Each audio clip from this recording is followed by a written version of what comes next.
This is a cool tune.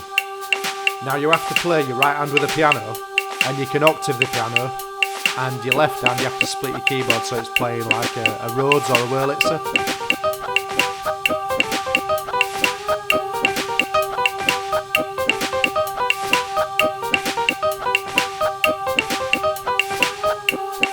It's a bit of a muscle memory job really this, so your left hand's doing this.